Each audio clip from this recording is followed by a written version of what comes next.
Good morning student.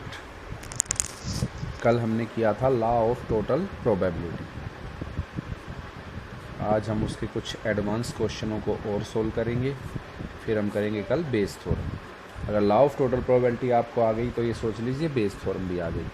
और ये बहुत ही इजी है और आप इजीली इन क्वेश्चनों को सोल्व कर सकते हैं। और इनमें से एक क्वेश्चन मोस्टली आपका आता है। सिचुएशन क्या है? There are 2 bags. पहले मैं स्टेटमेंट लिख देता हूँ। 2 बैग्स हैं आपके पास। The first bag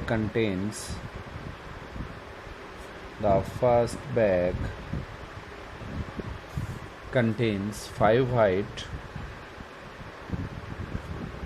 and 3 black balls, and second bag contains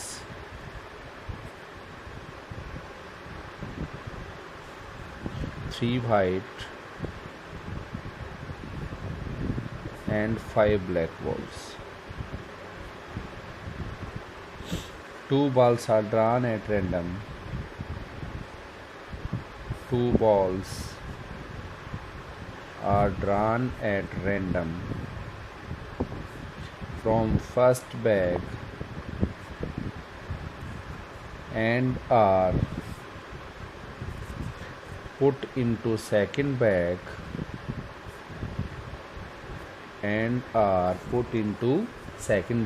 without noticing its colors.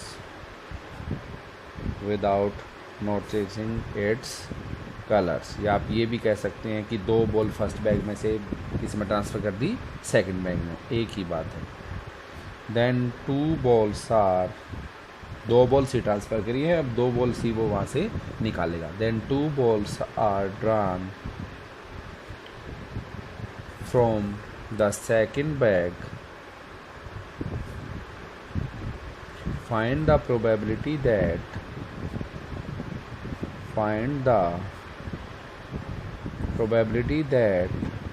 the balls are white and black. The balls are white and black. Situation क्या है? 2 बैग हैं आपके पास बेटा। तो सॉल्यूशन करते हुए मैं आपको बता देता हूँ। ये आपका हो गया फर्स्ट बैग और ये आपका हो गया सेकंड बैग। फर्स्ट बैग में हमारे पास क्या सिचुएशन है? 5 वाइट प्लस 3 ब्लैक, टोटल है हमारे पास 8। और सेकंड बैग में है हमारे पास 3 white plus 5 black, total ball यहाँ भी कितनी है हमारे पास? 8। अब वो क्या कह रहा है? पहले बैग से आपने 2 बॉल निकाल के दूसरे बैग में भेज दी। तो फर्स्ट बैग से दो बॉल कैसे निकल सकते हैं? या तो बोथ आर वाइट या बोथ आर ब्लैक या 1 वाइट एंड 1 ब्लैक। सिंपल सी बात। एक छोटा बच्चा भी आपको बता सकता है कि 2 कलर की बॉल आपके पास हैं। फर्स्ट बैग से सेकंड बैग में अगर आप 2 बॉल लेके जाओगे तो कैसे जा सकती है? या तो बोथ आर वाइट, या तो सिचुएशन क्या होगी? Both white ball are transferred from first bag into second, या both black ball are transferred from first bag into second, या 1 white and 1 black ball are transferred from first bag into second. तो कितने event rise होंगे यहाँ पर हमारे? 3। तो यहाँ पर मैं 3 इवेंट लेके चल पड़ता हूँ। Let even be the event that 2 white balls are transferred. 2 white balls are transferred from first bag into second. E2 be the event that 2 black balls are transferred from first bag into second, and E3 be the event that 1 white and 1 black ball are transferred from first bag into second. या आप ये भी कह सकते हैं even be the event that 2 white ball are drawn from first bag. E2 be the event that 2 black balls are drawn from first bag, and E3 be the event that 1 white and 1 black ball drawn from first bag. तो हम निकालेंगे अब probability of even. Transfer कर दी। Transfer कब होंगी? जब आप उनको ड्रान करोगे तो ड्रान करने के लिए दो वाइट ना तो क्या हो जाएगा बेटा, 5 फेवर कर रही है 5 और टोटल है 8 और एक से ज़्यादा निकाल रहे हो तो क्या लग जाएगा कम्बिनेशन, तो ये जाएगा 3C2/5C2/3C2। नेक्स्ट हो जाएगा प्रोबेबिलिटी ऑफ E2 का मतलब है 2 ब्लैक बॉल आर ट्रांसफर्ड, वो हो जाएगा 3C2/8C2। फेवर कर रही है ब्लैक 3, टोटल है 8, एक से ज़्यादा निकाल रहे हो तो क्या लग जाएगा C2। And probability of E3 1 white कहाँ से आएगी, 5 में से कोई एक, 1 ब्लैक कहाँ से आएगी, 3 में से कोई एक, और टोटल कहाँ से आएंगी, 8 में से कोई 2। तो जब आप इसको सोल्व करेंगे, वो आपको सोल्व करना आता है, ये आंसर देगा हमें 15/28, इसका आंसर आएगा हमारा 5/14 और इसका आंसर आएगा हमारा 3/28। अब नेक्स्ट वन इज़, अब उसने क्या कहा, ए इवेंट में क्या कहूँगा कि सेकंड बैग से जो बॉल रन हुई, 2 balls run from second bag are, अभी मैं कह दूंगा A be the event that 2 balls run from second bag, 2 balls run from second bag are white and black, तो प्रोबेबिलिटी ए किस पर डिपेंड करेगी कि ए किस पर डिपेंड करेगा, E1 E2 और E3 पर, क्योंकि जो भी E1 E2 E3 होंगे तो किस में चेंज करेंगे, हमारे सेकंड बैग में। तो हम निकालेंगे पहले प्रोबेबिलिटी ऑफ A/E1 किसको रिप्रेजेंट करती है, when 2 white ball are transferred from first bag into second and then 2 balls are drawn from bag second in which first white and second black। तो probability of A/E1 कितनी हो जाएगी, पहले आप situation देखिए बेटा, मैं यहाँ पर आपको सिचुएशन बता देता हूँ। जब E1 इवेंट हैपन हो जाएगा तो क्या होगा सेकंड बैग में, ये सेकंड बैग आपके पास है, 3 वाइट थी 5 black, total ball 8, 2 white ball इसमें आ गई तो 3 वाइट के बजाय कितनी हो जाएंगी अब 5 वाइट, ब्लैक अब भी कितनी रहेंगी 5 ही, लेकिन टोटल बॉल कितनी हो जाएंगी 10। तो E1 के बाद E1 इवेंट जब हैपन हो चुका है तो बैग में ये सिचुएशन हो चुकी है सेकंड बैग की, ये सेकंड बैग में सिचुएशन हो चुकी है। अब आपको क्या निकालनी है इसमें से, एक वाइट और एक ब्लैक, एक वाइट 5C1, एक ब्लैक 5C1, 2 टोटल 2 बॉल कहाँ से, 10 में से कोई 2, वो क्या हो जाएगी हमारी 10C2। तो 5C1 into 5C1 into 10C2, इसका आंसर आपका आएगा 5/9। नेक्स्ट अब मैं E2 की सिचुएशन आपको यहाँ पर करके दिखा देता हूँ। E2 का मतलब है 2 ब्लैक बॉल्स आर ट्रांसफर, जब 2 ब्लैक बॉल इसमें आ जाएंगी तो ये हो जाएंगी 3, 3, 7 एंड 10। तो अब हो जाएंगी E2 इवेंट हैपन होने के बाद 3 वाइट 7 ब्लैक, टोटल बॉल हो जाएंगी 10, लेकिन निकालनी अब भी कितनी है हमने, अब मुझे निकालना है A/E2। अब एक वाइट कहाँ से आएगी, 3 में से कोई एक ब्लैक 7 में से कोई एक, और टोटल 10 में से कोई 2 बॉल। इसको अब जब आप सोल्व करेंगे तो आंसर आपका आएगा 7/15। And last one is probability of A/E3। तो ये E3 मैं आपको करके दिखाता हूँ। E3 इवेंट में क्या होगा, एक वाइट बॉल बढ़ जाएगी तो 4 हो जाएंगे, एक ब्लैक बॉल बढ़ जाएगी 6 हो जाएंगे, और टोटल बॉल कितनी हो जाएंगी हमारे पास 10। फिर वो एक वाइट 4C1, एक ब्लैक 6C1, टोटल 10C2। तो बहुत ही इजी क्वेश्चन है और दिस गिव्स द आंसर 8/15। तो अब लिखेंगे by law of total probability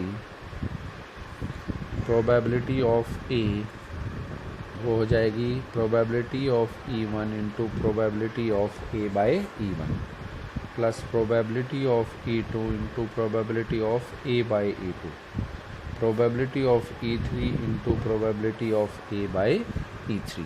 this gives probability of E1 आपके पास है 5/14 एंड A/E1 है आपकी 5/9 प्लस प्रोबेबिलिटी ऑफ E2 है आपकी 3/28 और A/E2 है आपकी 7/15 प्लस प्रोबेबिलिटी ऑफ E3 है 15/28 और A/E3 है 8/15।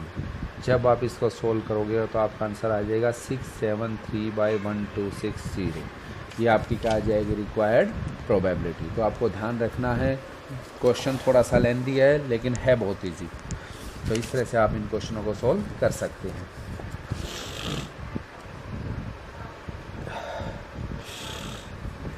जैसे एक और एग्जांपल देखिए, ये भी इम्पोर्टेंट एग्जांपल है। There are two bags. There are two bags. है बहुत easy. One of which contains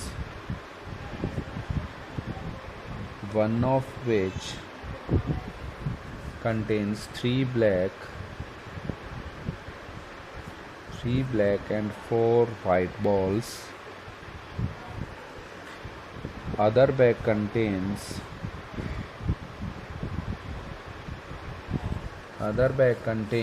four black and three white balls. A fair die is cast.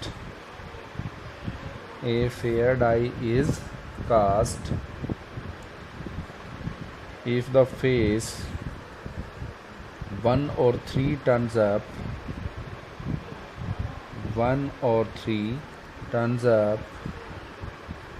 a ball is taken from the first bag. And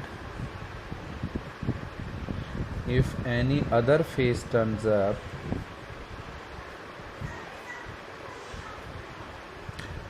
a ball is chosen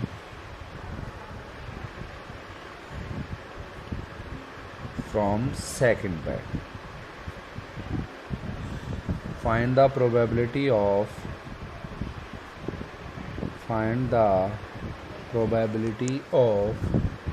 choosing a black ball. तो next page पे मैं आपको बताऊंगा. देखिए पहले situation हम लिख लेते हैं सॉल्यूशन में. ये आपका फर्स्ट बैग, ये आपका सेकंड बैग. फर्स्ट बैग की सिचुएशन आप वर्ड्स में भी लिख सकते हैं, इसे फिगर भी बना सकते हैं. फर्स्ट बैग में आपके पास क्या सिचुएशन है? 3 black plus 4 white, total ball 7. और इसमें 4 ब्लैक प्लस 3 वाइट, इसमें भी टोटल बॉल कितनी है आपके पास? 7. अब वो बैग को चूज़ किसके अकॉर्डिंग कर रहा है बेटा? वो बैग चूज़ करेगा फेयर डाइस को फेंकने के अकॉर्डिंग. और फेयर डाइस को फेंकने के अकॉर्डिंग करेगा. तो अब जो लास्ट में बॉल निकल रही है, उसने क्या कहा? लास्ट में कैसी निकले? Black ball. तो ब्लैक बॉल का निकलना किस पर डिपेंड करता है? बैग के सिलेक्शन पर. और बैग का सिलेक्शन किस पर डिपेंड करता है? फेयर डाई के कास्टिंग पर. तो यहाँ पर इवेंट्स क्या होंगे? या तो एक द डाइस शोज 1 और 3 and the dice does not show 1 और 3, क्योंकि अब इवेंट किस पर डिपेंड हो जाएंगे? E1 और E2 पर. तो यहाँ पर मैं कह दूंगा E1 B the event that the dice shows 1 और 3 and E2 B the event that the dice shows 2 और 4 और 5 और 6. तो प्रोबेबिलिटी ऑफ E1 फेवर कर रहे हैं 2, टोटल होते हैं 6. 2/6 that is 1/3. Probability of E2 4/6 that is 2/3. अब उसने क्या कहा है? अगर E1 आया तो वो क्या करेगा? If E1 occurs then the first bag is chosen and the probability of drawing a black ball from it is 3/7. अब वो क्या कह रहा है? From the second bag. वो सेकंड बैग से निकालेगा. अब वो क्या कह रहा है? अब हमें क्या निकालना है? Probability of A/E1. अब हम निकालेंगे ए इवेंट में कह दूंगा drawing A black ball from second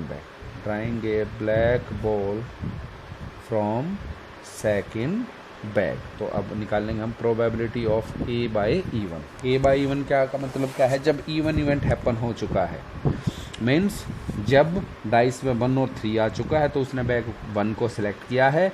और उसके बाद ए इवेंट हैपन मतलब उसने सेकंड बैग से क्या निकाला है? उसने फर्स्ट बैग से टर्न फ्रॉम फर्स्ट बैग. क्योंकि जब डाइस में 1 और 3 आएगा, ड्राइंग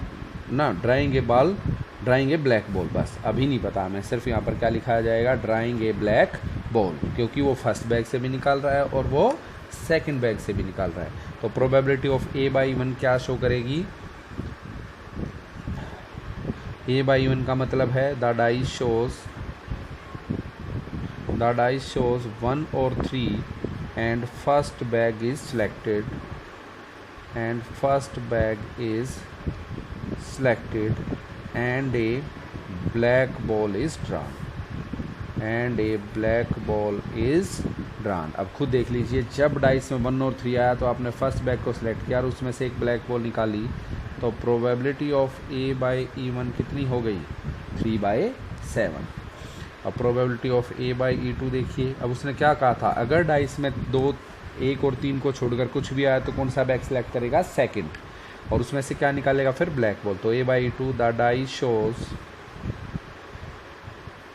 2 और 4 और 5 और 6 and second bag is selected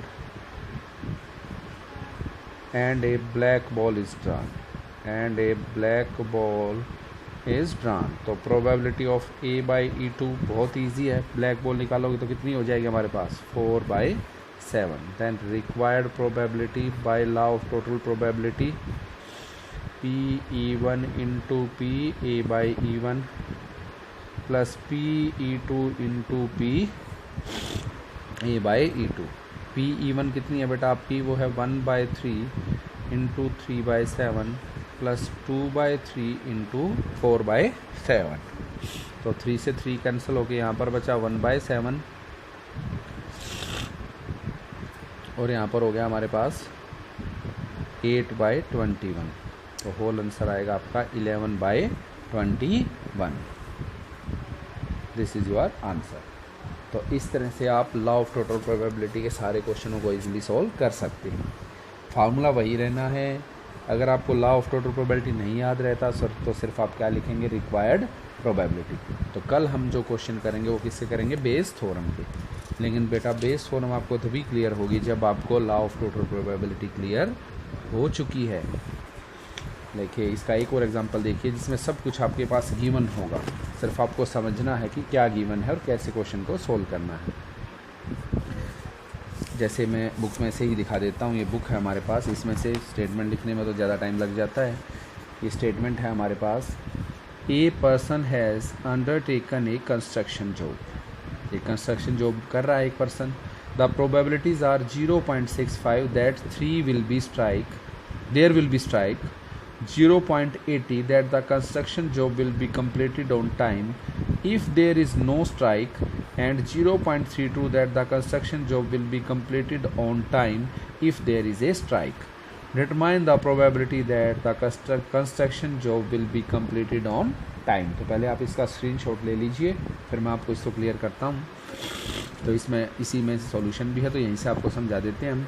A person has undertaken a construction job, the probabilities are 0.65 that there will be strike. अगर स्ट्राइक होती है तो प्रोबेबिलिटी कितनी है? 0.65। 0.80 that the construction job will be completed on time, और अगर construction job हमारी if there is no strike, अगर स्ट्राइक नहीं होती तो टाइम पर काम ख़त्म हो जाता है तो उसकी प्रोबेबिलिटी है 0.80। And 0.32 that the construction will be completed on time if there is a strike, और ये तब है जब स्ट्राइक हो जाती है उसके बावजूद भी काम टाइम पर पूरा हो जाता है। तो A let A be the event that construction job will be completed. तो यहाँ पर ए क्या होगा? हमारी कंस्ट्रक्शन जॉब का कंप्लीट होना। जैसे वहाँ पर बॉल का निकलना हमारा ए इवेंट था, तो यहाँ पर कंस्ट्रक्शन जॉब का कंप्लीट होना हमारा क्या है? ए। E1 be the event that there will be a strike and E2 be the event that there will be no strike। तो या तो स्ट्राइक होगी या स्ट्राइक नहीं होगी। तो प्रोबेबिलिटी ऑफ E1 तो दे ही रखी है 0.65। प्रोबेबिलिटी ऑफ E2 कितनी हो जाएगी? 1 minus probability of E1 0.35। A by E1 0.3। अब ये समझिए A बाई E1 का मतलब क्या है? E1 का मतलब था स्ट्राइक हो गई और A का मतलब काम क्या हो गया? कंप्लीट। तो दे ही रखा है, ये दे रखा बेटा देखो। and 0.32 that the construction job will be completed on time if there is a strike। कि स्ट्राइक होने के बावजूद भी काम कंप्लीट हो गया तो प्रोबेबिलिटी कितनी है? 0.32। तो E1 का मतलब स्ट्राइक हो गई और उसके बावजूद भी A का मतलब क्या है? काम कंप्लीट हो गया, तो ये क्या दे दिया? 0.32। और A बाई 2 का मतलब स्ट्राइक नहीं हुई उसके बाद बावजूद काम कंप्लीट हुआ, तो ये दे रखा है that the construction job will be completed on time if there is no strike. तो A बाई 2 कितना हो गया? 0.80। E1 आपके पास है, E2 आपके पास है, A बाई E1 आपके पास है, A बाई E2 आपके पास है। तो bye law of total probability required probability PA which is given by PE1 into PA by E1 plus PE2 into PA by E2। फार्मूले को आप लगा के सोल्व करेंगे तो टोटल आंसर आपका कितना आ जाएगा 0.488। तो कई बार ऐसे आपको थोड़ा सा उलझाएगा, सिर्फ आपको ध्यान रखना है कि यहाँ पर E1 क्या है आपका, E2 क्या है और A आपका क्या है, तो ईजिली आप इसको सोल्व कर पाएंगे। Thank you.